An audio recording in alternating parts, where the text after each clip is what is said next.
Hello! Hi అందరికీ. ఈరోజైతే Monday vlog ఏంటి అంటే, ఇక్కడ నేను వంట చేశాక ఈరోజైతే ఆఫ్టర్‌నూన్ అయితే కిచెన్ క్లీన్ చేస్తున్నాను. ఇక్కడ టీ కప్స్ ఉంటాయి కదా! అవి ఎలా క్లీన్ చేసుకోవాలో చూడండి. ముందుగా అయితే మనం ఒక గిన్నెలో వేడి నీళ్ళు పెట్టుకొని, లెమన్స్ ఉంటాయి కదా! ఆ లెమన్ అయితే 2, 3 అలా కట్ చేసుకొని దాంట్లో వేసుకొని, దాంట్లో అయితే కొద్దిగా హ్యాండ్ వాష్ లిక్విడ్ ఉంటది కదా! అది వేసి అలా నానబెట్టుకొని బాగా మనం స్క్రబ్బర్ ఉంటది కదా! సో, దాంతో అయితే నీట్‌గా ఒకసారి ఇలా అంటే ఊరికనే నీట్‌గా తెల్లగా అయిపోతాయి. చాలా బావుంటది. ఒకసారి ఇలా ట్రై చేసుకోండి.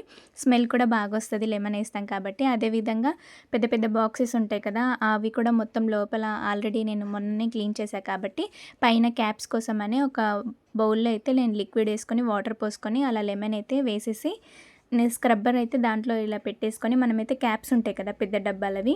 వాటిపైన జిడ్డు కానీ, దుమ్ము కానీ ఉంటే ఈ విధంగా అయితే క్లీన్ చేసుకున్నాను. మీరు కూడా స్టార్ట్ చేశారా అందరు పండుగకి క్లీనింగ్?